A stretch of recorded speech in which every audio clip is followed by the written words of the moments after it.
So this week I'm going to be solo mio because hubby got sick when we had a birthday party.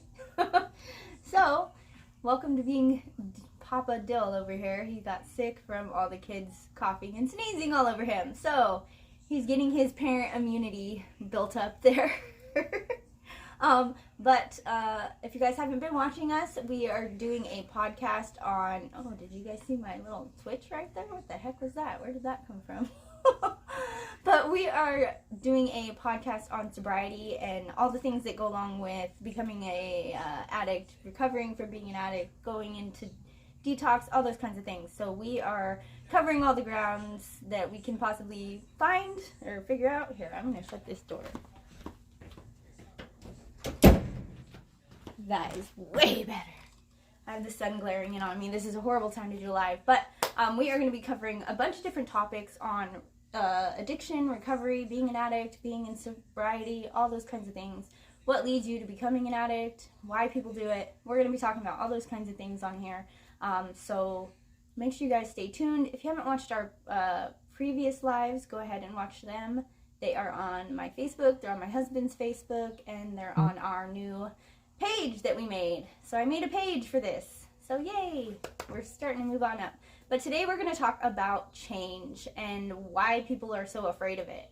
I know one thing that was a really, really big hang up for me getting sober was the fact that I thought that no matter what I did, I was good at it as long as I was on drugs. So I used to love to paint, and something I would do was I would use drugs and I would lock myself in a room and I would paint for hours and hours and hours. Well, after that, I used to think I wasn't going to be good at painting if I wasn't high. So I would always be afraid of getting sober because I didn't think I'd be good at the things that I was doing.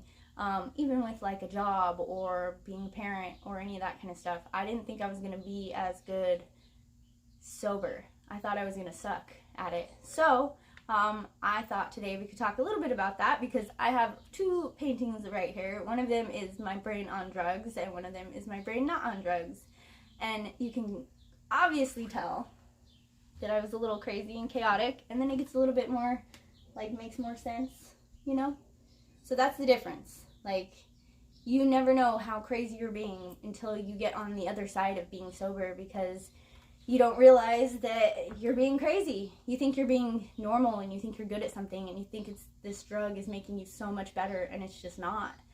And it makes you worse in a way. But then you finally get on the other side of things and you're sober and you finally get the guts to try something that you used to do when you were high.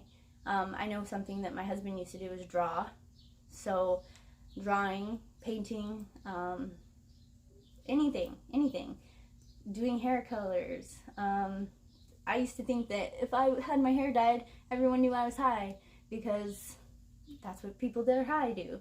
But after you get on the other side of it and you're sober and you're like start loving yourself again and you start to realize like, hey, I am way better at doing that thing that I love doing when I'm sober, because you don't realize how crazy you're being. You're worried you're not good enough.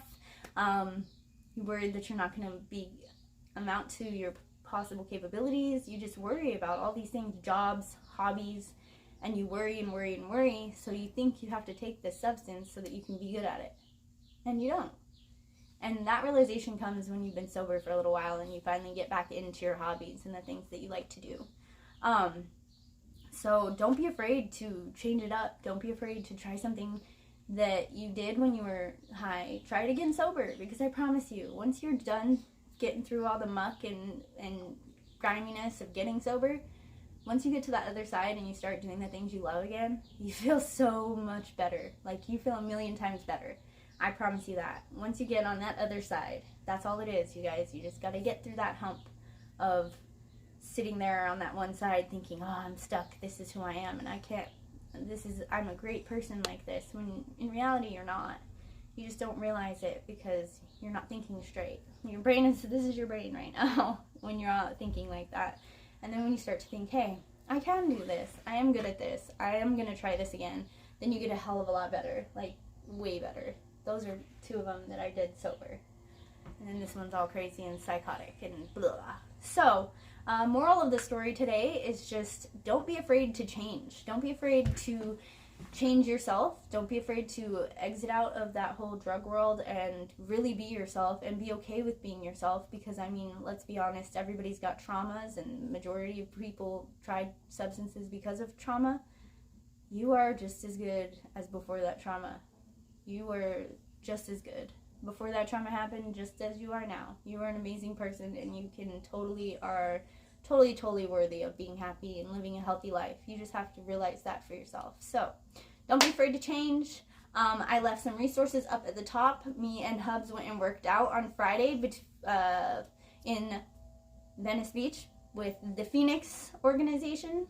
What it is it's like an addicts thing, and all you got to do is jump on there and type in your zip code, and they will tell you somewhere that you can go and work out for free with other addicts. It's kind of like addicts AA workout. I don't know what you want to call it, but it's really, really cool.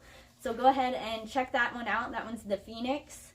And then I also left some other little tidbits up there for you in case you want to check any of those things out. So yeah, don't be afraid to change. We love you guys. Continue to watch our videos, and Hubs will be back next Sunday with my Morgie. My Morgie's gonna come hop on with us, so we're gonna have our first interview, so that's gonna be really super exciting. So you guys should not miss out on that, and we'll see you guys next week. Yeah, that's all. Bye.